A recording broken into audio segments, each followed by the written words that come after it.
This High Desert Mavericks video sports report brought to you by Vern's Glass. Records are made to be broken, not windows. Call Vern's Glass, 760-241-0994. Vern's Glass. The California League does not dock a player if his uniform is in need of repair. That's fortunate for High Desert Maverick first baseman Jordy Lara, the 22-year-old named California League Player of the Week for his offensive production the final week of April. In those 7 games, Lara hit .417 with 2 home runs, a triple, a double, 11 runs driven in, and 7 runs scored. Lara's second career grand slam came during that tear. This was a first-inning blast against the Quakes. Lara's strong start throughout the entire month of April, consistent with his career. Tell us about how you get off to a good start. I'll get a good start. Keep it going. Congratulations on a great start. Thank you. Jordy Lara had a career-high 13 home runs last season, 3 of them in 15 games with the Mavericks.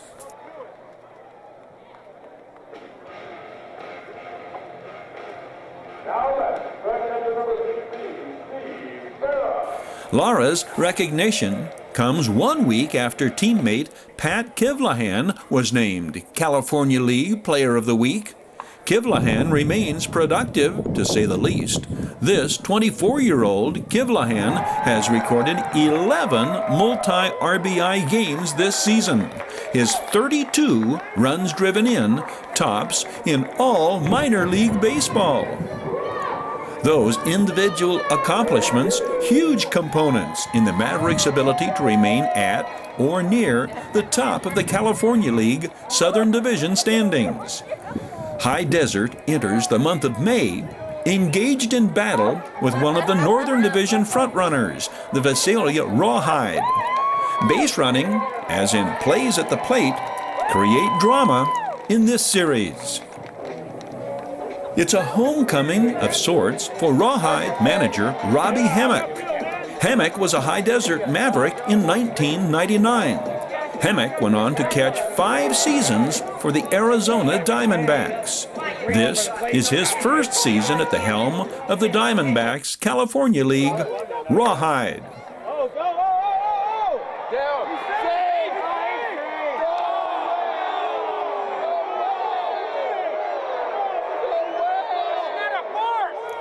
The Mavericks series against Visalia produced some tension among the managers.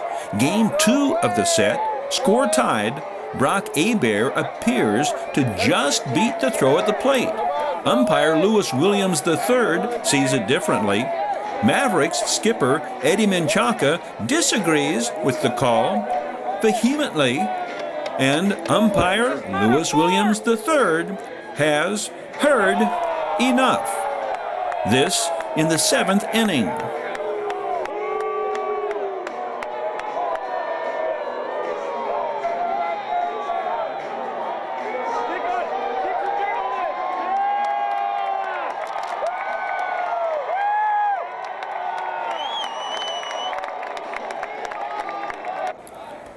Bottom of the 8th. Steve Barron takes it to the wall and off the glove of the Visalia left fielder Brandon Jacobs.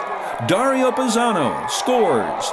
Barron's double proves to be the game winner in the 5-4 victory. The second straight 1-run win for the Mavericks over the visitors from Visalia.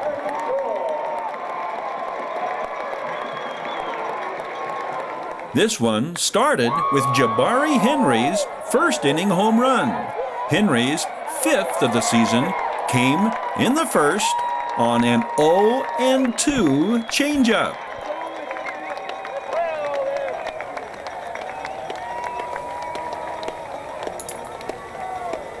Hey, do you throw a fat pitch to an 0-2 hitter?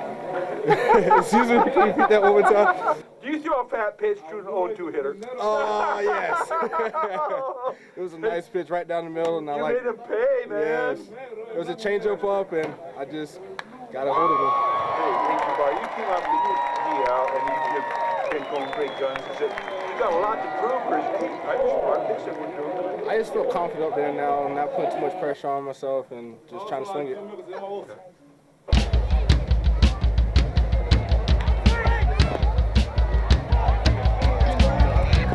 Jake Zokan, his first start for the Mavericks. 6'1", South Carolinian, had just turned 23 the week prior. Zokan strikes out Jose Quiles to end the top of the third. Visalia leads 2-1. Zokan will fan 3 this day, working into the 6th. He does not walk a hitter. Zokan went 1-1 at Clinton before his call-up. He had a 2.21 ERA in 4 starts with 17 strikeouts in 20 innings of work. Mavericks on the comeback trail. Bottom of the 5th, Jordy Lara's stand-up double into the left field corner sets the plate for Steve Barron.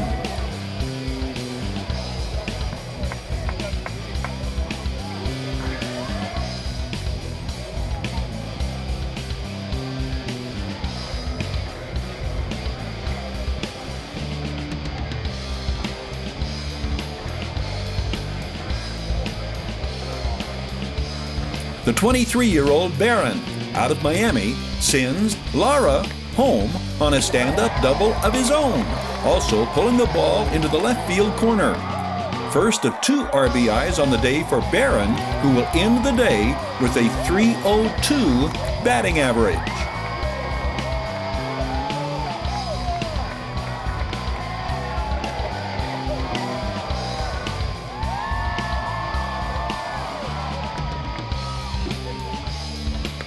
Jabari Henry, again, following his first inning home run with the base hit, driving in Barron. At the end of 5, Mavericks lead 3-2.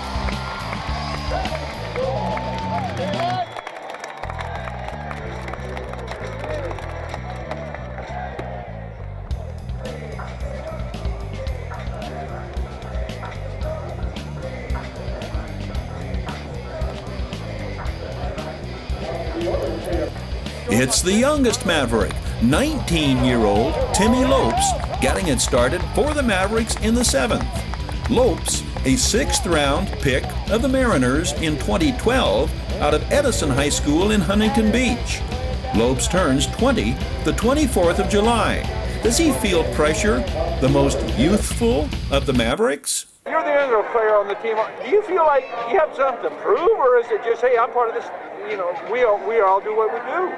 I mean, every day we got to go out and prove something. That's every one of these players, and me, myself included. But I am young, but I got all these older guys that support me and that help me out along the way and teach me things that I, wouldn't have known without them. So, I'm grateful for these teammates, and we're just so well knit together that in the end you can never count us out.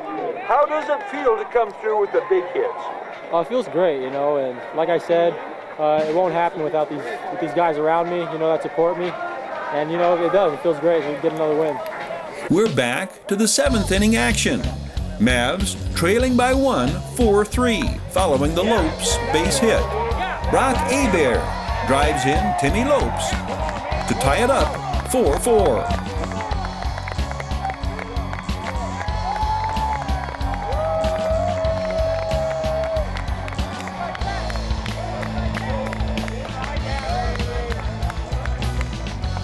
Here's the play that cost manager Eddie Menchaca his in-game status. Jabari Henry puts it in play. The play at the plate, the call costs the Mavericks the go-ahead run, and the umpire runs Eddie Menchaca off the field.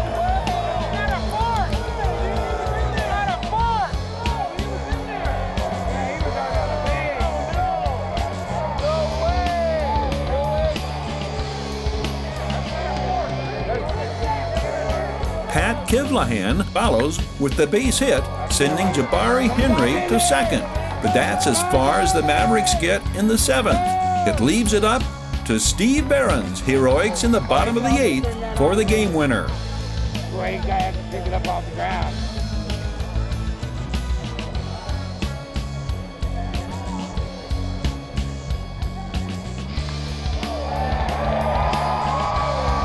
Barron, hitting safely in 5 of his last 6 games, 4 of those multiple hit games.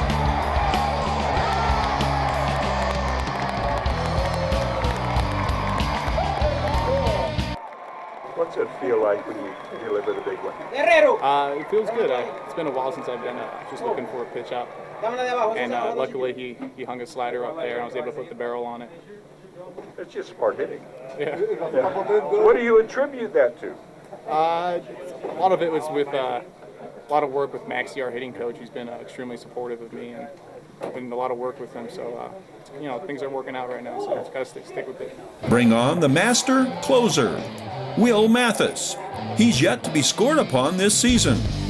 That's threatened on a throwing error that puts the go-ahead run on with 2 outs.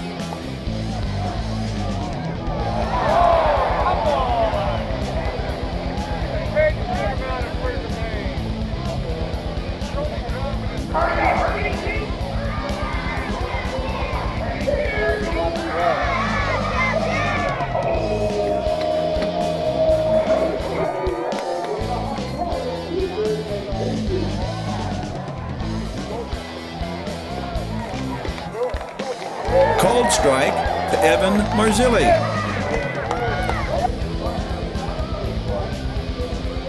On a 1-2 pitch, Marzilli's fly ball carries deep to the O'Doul's sign in right center field, where Gabriel Guerrero hauls it in, and Will Mathis records his 3rd win. You feel it out there, or does it make any difference? I mean, it's a 1-run ball game, and a runner gets on, and not your fault, but what's it feel like out there? I mean, it feels pretty much the same thing. I know my defense has my back no matter what. I know they're going to make plays behind me, so I have all the confidence. You show us everything we need to know. Is there something you are working on most to move to the next level? Just fastball down. That's about it. A man of many words, but tell me, does it make a difference whether it's a tie ball game, you're down by 1 or up by 2? Do you feel like the closer role is yours, or is it just distributed among everybody? I mean, kind of right now I'm kind of the one closing, but I mean, there's several guys in the pen that can close. Do you know that none do it better than you? No, I'm not a night guy. Congratulations, keep going, and thank you for these comments. Yeah, no problem. Wins are fun, but despite that, you guys are having a lot of fun. Yeah. This team has been really fun. Everyone jokes with each other, and we're all cool with it. So it's always nice to joke around, and it makes the game a lot more loose and fun.